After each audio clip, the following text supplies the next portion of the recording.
For the first 4 months of this season, the Orioles did not have a single walk-off win. Now it seems like that's all they do.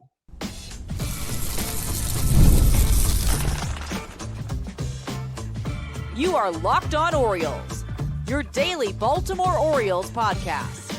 Part of the Locked On Podcast Network, your team every day. Hey there, Orioles fans. Today is Wednesday, September 10th, 2025, and welcome back into the Locked On Orioles podcast, part of the Locked On Podcast Network, your team every day. As always, I'm your host, Connor Newcomb. And coming up on today's episode, we are going to recap another Orioles walk-off victory. This one, again, by Samuel Basallo, doing it a little bit differently than he did on Friday night with the walk-off homer, but still getting it done for the Orioles with an 11th inning victory over the Pittsburgh Pirates. I'll get you the 5 things you need to know from that one, including a great start from Kyle Bradish, a scary moment for Jeremiah Jackson, and another Dietrich Enns masterclass. Then we'll talk about some injury updates on the Orioles. Got some mostly positive updates on the likes of Adley Rutschman, Dean Kremer, Tomoyuki Sugano, Jordan Westburg, and more. And finally, a little bit of roster news to get to at the end of the show. But that's all coming up on this episode of the Locked On Orioles podcast, which is brought to you by Game Time. Download the Game Time app, create an account, and use code LOCKEDONMLB for $20 off your first purchase. So we start today with another O's walk-off victory, their third walk-off win in the last 4 games. That makes it 3 consecutive wins via the walk-off. You get the Samuel Basallo walk-off homer in the 9th against the Dodgers on Friday. You get the Emmanuel Rivera walk-off 2-run single in the 9th against the Dodgers on Saturday with the huge 9th inning comeback. Took a little longer on Tuesday. Took him 11 innings, but the Samuel Basallo walk-off single in the 11th wins it for the O's on Tuesday. And I'm going to get you the 5 things you need to know from the Orioles 3-2 win over the Pirates on Tuesday night. And the first thing you need to know is, well, it's about those walk-offs, right? Samuel Basallo does it again. This one, not a launched home run off Tanner Scott like it was on Friday, rather a really wacky replay review. The Orioles 2-2 game heading into the bottom of the 11th, of course, getting the zombie runner on second base, Gunnar Henderson. First pitch of the inning against Dauri Moreta. Ryan Mountcastle lines a single into center field for a base hit, but Gunnar, running the bases smartly, kind of takes a step back towards second to see the ball go into center field. O'Neill Cruz got to it quickly. He's got a cannon for an arm in center, so Gunnar smartly only goes second to third and is not able to score. The Pirates then intentionally walk Colton Cowser to face Samuel Basallo with the bases loaded and nobody out in the 11th. Then Moreta gets ahead of Basallo on 1 and 2. And Basallo gets a pitch that he kind of just flicks down the line in left field. Didn't get a whole lot on it. It was kind of a good high fastball above the zone. And Basallo, he actually did hit it hard, but he hit it so high. Or excuse me, he did not hit it hard at all. I don't know why I was saying that. He hit it 76 off the bat and just kind of hit it right down the line. Tommy Pham made a diving attempt, couldn't come up with it. And initially, the third base umpire ruled it a foul ball that, remained the count 1 and 2. But it looked a little odd because it looked like Pham was in fair territory and that he touched the ball.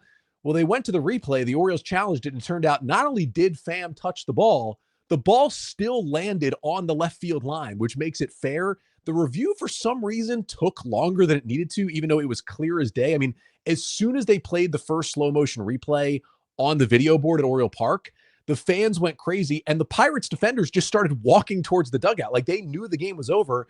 And it took like another minute or two for the umpires to actually come back and say that that was the ball game. It was very odd that it took that long, but not as exciting as the first 2 walk-offs, a walk-off homer and that crazy comeback, something where you have to, you blew a lead the 9th, you go to the 11th and you got to wait for a review. But the O's still got to celebrate. Awesome to see Basallo get another cool moment here. And they win another game, and not just their 3rd consecutive win via the walk-off, but the O's have won 6 out of their last 7 and are playing a little bit better baseball. Second thing you need to know from Tuesday night is that Kyle Bradish completed 7 innings for the first time since his Tommy John surgery. 3rd start back for Bradish, 7 innings of 1-run ball on 4 hits with 6 strikeouts to 2 walks, on 81 pitches for the right-hander. It's a 2.65 ERA through his first 3 starts back from Tommy John. And, he did strike out 6. Most of those strikeouts were K's looking, but he was just extremely pitch efficient. Only 81 pitches to get through 7 innings. To be honest, if this is next year, if he's further away from Tommy John, if these games matter more, Bradish is almost certainly coming back out for the 8th inning, even in a 2-1 game. That was some of the reason why they pulled him in a 1-run game, but he's coming back out in the 8th on 81 pitches. Now, he only got 8 whiffs on 39 swings by Pirates hitters. It wasn't the usual swing and miss stuff we see from Kyle Bradish,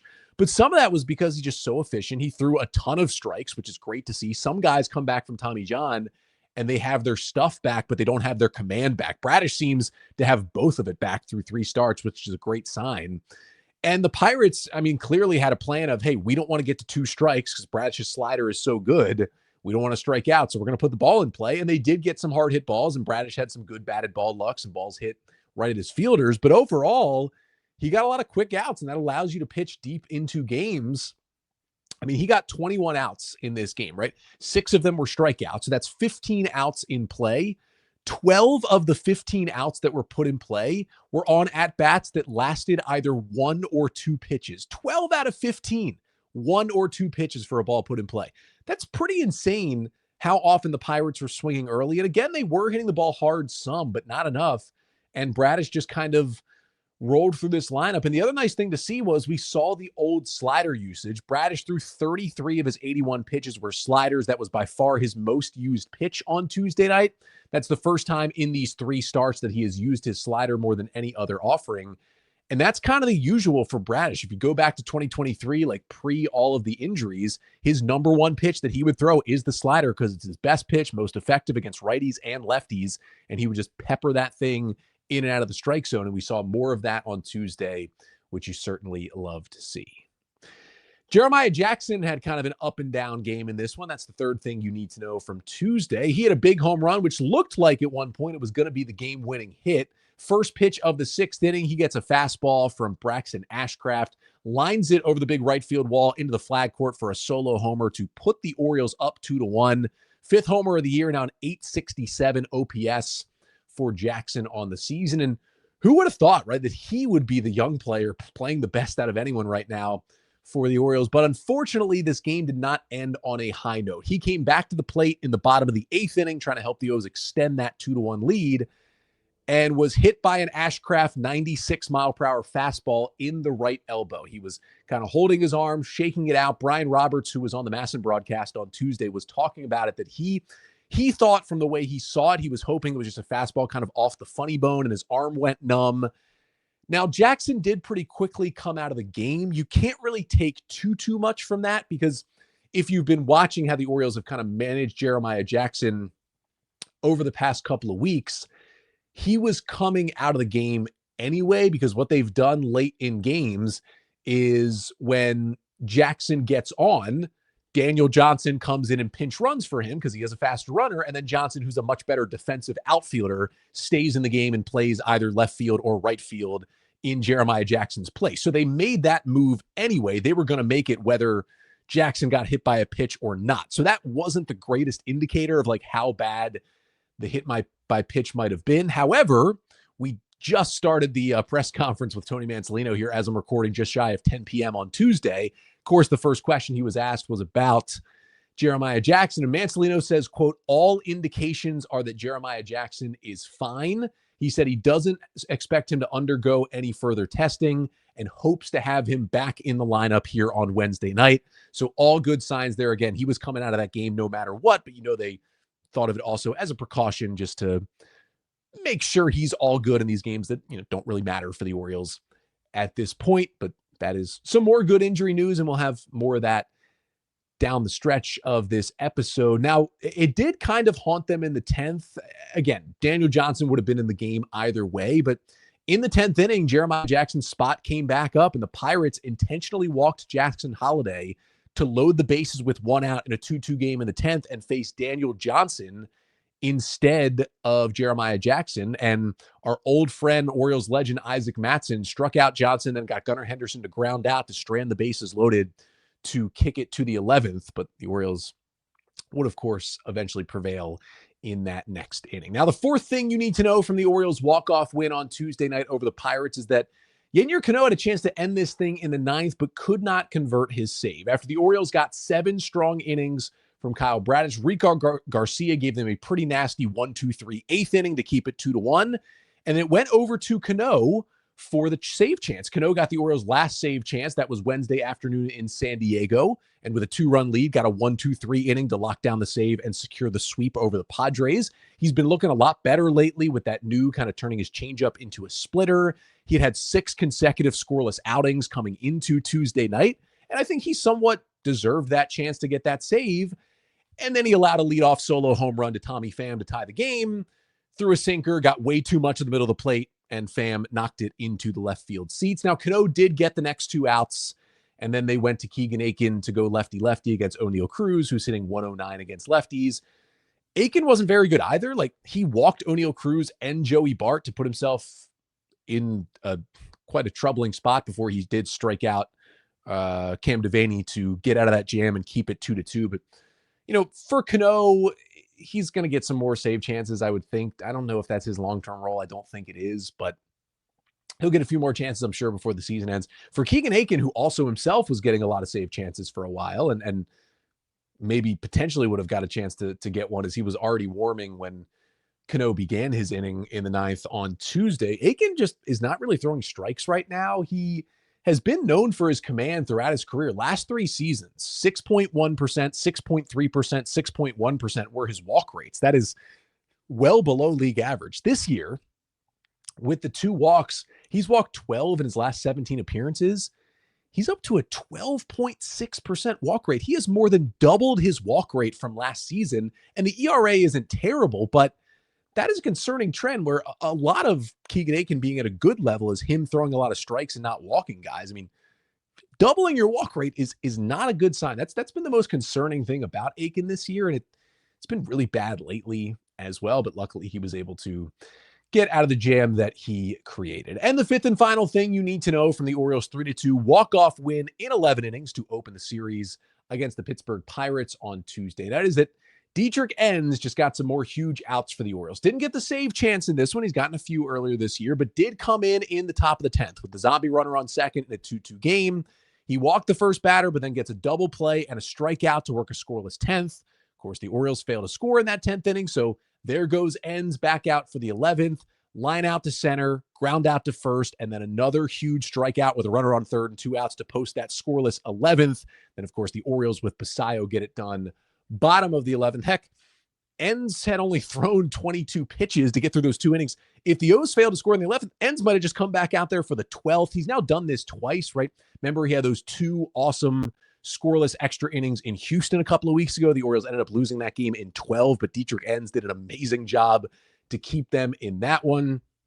He struck out the 2, big curveball to get the first one, fastball to get another one. He was fired up after both of those Ks. He's got something. The Orioles have something here. You know, he's out of options and he's older and it makes it tough, but I love watching this guy pitch, and they've certainly got something there. And he gets the win and helps the Orioles to the win, taking the series opener over the Pirates to get them to 67-77 on the year. But that walk-off win, not the only good news for the Orioles on Tuesday. We got some, I'd say, pushing towards the positive side of injury updates on a lot of key Orioles, and we will get to those coming up next.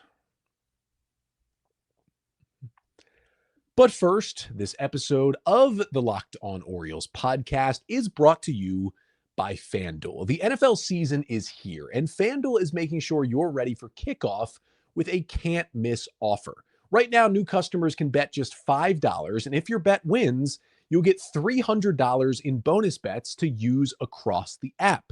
And FanDuel is great because it fits however you like to bet. Player props, same game parlays, or even jumping in live as the action unfolds. It can make those Sundays even more exciting. So are you ready to play? Download the FanDuel app now by visiting FanDuel.com to get started. That is FanDuel.com to place your first $5 bet. And this episode of the Locked On Orioles podcast is also brought to you by Nutrafol. Now, you've probably seen a million ads for hair growth products and thought, sure, that actually works. There are so many products out there, and it's hard to know which ones are actually going to do anything. Well, that's why you should give Nutrafol a closer look. Nutrafol is the #1 dermatologist recommended hair growth supplement brand, trusted by over 1.5 million people. And it's not just hype. This is a supplement clinically tested that targets the root causes of thinning and shedding with a proactive approach. And the best thing about Nutrafol is it's simple to add to your day. 4 pills with a meal, no prescription needed. It's that easy. So see thicker, stronger hair with less shedding in just 3 to 6 months with Nutrafol. For a limited time, Nutrafol is offering Locked On MLB listeners $10 off your first month subscription and free shipping when you go to Nutrafol.com and enter the promo code Locked On MLB. That's Nutrafol.com, promo code Locked On MLB. So for the Baltimore Orioles, they get another walk-off win. Their 3rd straight win via walk-off comes via Samuel Basallo in the 11th inning on Tuesday. And while Basallo has been mostly healthy himself, he was back in the lineup on Tuesday night after taking that foul ball off the hand on Saturday and not playing on Sunday. He seems to be all good. There's been some other Orioles, certainly all season, dealing with injuries, but we got some mostly positive injury updates over the past couple of days on the Orioles. I want to talk about them right here. First big one is Dean Kremer, who left Friday night's start, his last start, with forearm soreness after 3 innings. Forearm soreness, a very scary thing for a pitcher. A lot of times when guys have elbow injuries and get surgery, it starts in the forearm, but Dean's MRI was clean. He played catch on Sunday. He played catch again on Tuesday and reportedly felt good. Now, it still looks like he'll probably miss his next start, which would have been scheduled for this Friday, but hopefully at some point after that, he'll be good to go. I would think they'll just skip him entirely because they do have the off day. They're running with the 6-man rotation. Again, he would have started in Toronto this weekend. Maybe we'll just kind of see him in Chicago against the White Sox next week instead to make his next start. Good news on Dean Kremer. Good news on Tomoyuki Sugano as well, who also left his start this weekend. That was in the 4th inning on Sunday after he took a comebacker off his right foot, was kind of limping around and came out at that point. He said he's feeling better and he expects to make his next start, which would be probably scheduled for this Sunday in Toronto. He said his right foot actually didn't swell up as much as he initially thought it would. So that's all good. And it's nice that not only will he avoid the IL, he's probably going to avoid even skipping a start. Adley Rutschman has been hitting off a tee over the past couple of days. He was hitting in the cage on Tuesday. He'll take live BP for the first time this weekend. Rutschman, who has been out since August 18th with a right oblique strain, different injury than the left oblique strain he suffered earlier this season. I just love to see a couple of weeks of Adley on the field to finish off what ended up being another potentially lost season for him, but good to see him on his way back to being healthy. Jordan Westburg has been out since August 19th when he injured that right angle rounding second base in Boston. Tony Mansolino said that Westburg could begin his rehab assignment this weekend, most likely in AAA, and then hopefully by maybe next weekend, he could rejoin the Orioles when they're back at home against the Yankees. This injury, which seemed to be a little more just a moderate, kind of a smaller thing early on, has turned into a little bit bigger of a thing. It's taken longer than initially expected. But again, just another guy where with the injuries he suffered this year, I'd like to see him just back at the end of the year playing a little bit. When he does finally come back, it's probably Luis Vasquez, most likely optioned down to AAA to make room for Westburg. Tyler O'Neill, he's missed a lot of games this year, began another rehab assignment in AA on Sunday, then got his rehab moved to AAA, where he had 4 at-bats and played right field for the Norfolk Tides on Tuesday night. O'Neill's been out since August 6th with right wrist inflammation. We'll see how long he needs. Should be back, maybe this weekend, by the latest next week in Chicago. He'll probably be the first one of these guys who actually returns off the injured list. I'll be intrigued to see what move they make. It's going to be one of 3 guys, Luis Vasquez, Daniel Johnson, or Dylan Carlson, getting optioned down to AAA. And then you'll see, O'Neill play some outfield, play some DH. He won't start every day down the stretch. They're going to prioritize Beavers and Basallo getting at bats. And with all the injuries he's had, they don't want to play him every day anyway to try and keep him healthy through the remainder of the season. I still see Tyler O'Neill as a part of this starting lineup in 2026. He's just got to find a way. We know he's not going to play 150. He's got to find a way to play 110, 120. Like, he's played less than 50 games this year. That just can't be happening. Gary Sanchez has been out a while, over 2 months with a right knee sprain. He will begin his rehab assignment tonight, Wednesday, in presumably AAA Norfolk. Honestly, say he takes a week or 10 days and he's back like next weekend against the Yankees. If the Orioles have, 13, 14 games left, they're already getting Adley back. They're already, playing Samuel Basallo and Alex Jackson and kind of prepping those guys to potentially be on the team next year. I really don't see much of a point of activating Gary Sanchez and putting him back on the active roster, especially if Adley's going to return. Maybe if Adley wasn't going to go back, you could convince me that you should put Gary on there just as a third catcher. But if Adley's going to be back, there is no reason to keep Gary Sanchez around. I really don't think. If he's not going to be totally ticked off about it, I would just release him and allow him to maybe, sign with another team for a couple of weeks or just get himself ready for the offseason to try and find another major league deal. He hit when he was healthy this year. He just, again, was not very healthy. That's kind of the theme for the Orioles. But I don't know if I'm giving Gary Sanchez at bats down the stretch with this current construction, with Basallo here and with potentially Adley coming back as well. And the last one is Scott Blewett. Haven't heard that name in a while. He's been out since July 13th with right elbow discomfort, but he is now on a rehab assignment, pitched his third game in relief in rehab in AAA Norfolk on Tuesday, came back last week. We'll see, he'll probably maybe be ready at some point next week. At that point, there could be another pitcher who gets injured or goes down. He is out of options, so the O's at some point would either have to activate him to the roster or DFA him. They have DFA'd him once this year, but they've also claimed him on waivers twice this year. I think they've liked him enough to at least try to get him back on the roster. If it's going to, be at the expense of someone else they like better getting DFA'd, they won't do it. And there's a chance they just DFA him when he's fully healthy and try to bring him back at some point this offseason on like a minor league deal. But he is inching closer to potentially returning to the Orioles bullpen. And speaking of those roster moves that I'm talking about could be made in the next couple of weeks with guys getting healthier, there were some roster moves that were made over the past week or so that just wanted to quickly update you on those before we finish off this episode. But first, this episode of the Locked On Orioles podcast is also brought to you by Game Time. There is nothing like catching a baseball game live. The energy, the crowd, the chance to see your team in person, but actually getting tickets, that's the tough part. Queues, login screens, surprise fees, it takes all the fun out of it. That's why I use Game Time, the app that gives the advantage back to the fans. Game Time is fast, it is easy, and it's backed by the Game Time guarantee. You will always get 100% authentic tickets delivered on time and at the best price. Plus, all fees are included. So the price you see is the price you pay. And the app for Game Time, they make it simple. You can even see your exact view from your seat before you buy. And again, the fees are included. That is truly the best part. Know your total upfront with no surprise fees at checkout. So download the Game Time app, create an account, and use code LOCKEDONMLB for $20 off your first purchase. Terms apply. Again, that's promo code LOCKEDONMLB for $20 off. Swipe, tap, ticket, go.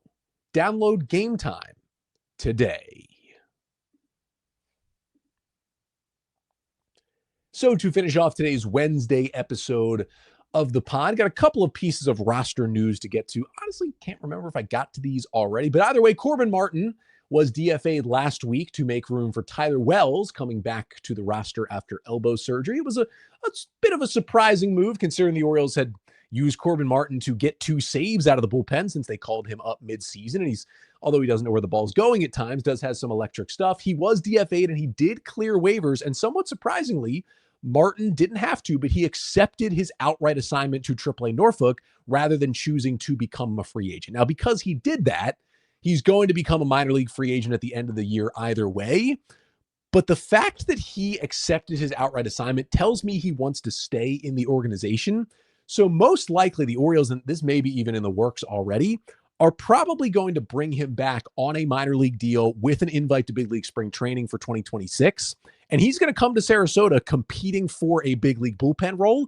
He'll probably end up being on the outside looking in for that role, but the minor league deal allows you to stash him in AAA. And I think he'll probably pitch for the Orioles next year if they do make that move. Yeah, him accepting that assignment tells me he wants to stay here. I can guarantee you the Orioles want him to stay here, and hopefully they do work out a minor league deal. Didn't work out as nicely for Roansy Contreras, who remember came up a couple of weeks ago. It made that one good kind of bulk relief appearance. Then the Orioles DFA'd him because they were just in roster crunch mode and they had to. He was claimed by the Rockies. The Rockies just need pitching. I know some people were upset about the Roansy Contreras thing. His first appearance for the Rockies didn't go so hot. It was on September 6th. 2/3 of an inning, 3 hits, 4 earned runs with a strikeout and a walk. There's a good chance the Rockies DFA him at some point in the next month, and the Orioles could claim him back if they really want Roansy Contreras. So we'll see where he ends up this winter, but if he's available, I'm sure the Orioles will be interested in bringing him back. And then I've been updating you on all of the minor leaguers the Orioles have been releasing over the past couple of months because they acquired 20 plus players in the draft, because they acquired over 15 minor leaguers at the trade deadline. You do have roster limits in the minor leagues, and it's the tough part of it. You do have to release guys as well. So I've been kind of giving just one final shout out to all of these guys who have been released. There's been 2 more of them in the past couple of days. First one, 31-year-old right-handed reliever Rodolfo Martinez was released. Orioles signed him to a minor league deal this offseason, was throwing really hard in spring training, went to AAA. Stuff looked good. 16 in the third inning, 17 hits, 21 strikeouts, but 15 walks in that stretch. The command was not good. Then he went down, missed 2 months with an injury, came back recently and was rehabbing in high A Aberdeen, but never even got back to AAA Norfolk before the Orioles decided to release him. And then the other one is 23-year-old utility man Steven Andina. Andina, the Orioles signed as an undrafted free agent out of Arizona State last year after he was not selected in the 20 rounds of the draft. Played a little bit at Delmarva at the end of last year, then went back to Delmarva at the beginning of this year. Didn't really hit at all, and then got injured in May and has been out for the entirety of the season. Of course, the Delmarva season is now over. Seems like the Orioles were probably planning on releasing him this offseason anyway. Hopefully, he's at least getting healthy and can continue to play professionally elsewhere if he would like to, but Steven Andina, it's not going to work out with the Orioles. He is on his way as well. So shout out to Martinez and Andina to their time with the O's, and hopefully they find what they're looking for, whether it's in baseball or not, as they continue with their careers. That'll do it for today's episode. Thank you so much for tuning in. Make sure to like, comment, and subscribe to the Locked On Orioles YouTube channel. Make sure you subscribe, follow the show, leave a 5-star rating and a review on Spotify and Apple Podcasts. That really helps us out. And if you want to talk some ball, you got some Orioles questions, you got some mailbag questions, you want to give any feedback on the show, it is all very much appreciated. You can always email me, lockedonorioles@gmail.com. Next up for the O's, they go for the series win tonight, 6:35 p.m. on MASN. Tyler Wells making start number 2, returning from elbow surgery. 5 innings of 2-run ball against the Padres last week in his season debut. And they're going up against this young 23-year-old right-hander. I'm not sure if you've heard of him, Paul Skeens. Yeah, this guy's got a 29 starts and a 1.98 ERA on the season. If you've heard of him, I heard he's pretty good. He'll be making his first ever start at Oriole Park here on Wednesday night. Then I'll be back on Thursday recapping everything you need to know from Pirates and Orioles Game 2. But until then, I'm Connor Newcomb, and this has been the Locked On Orioles podcast, part of the Locked On Podcast Network. Your team every day.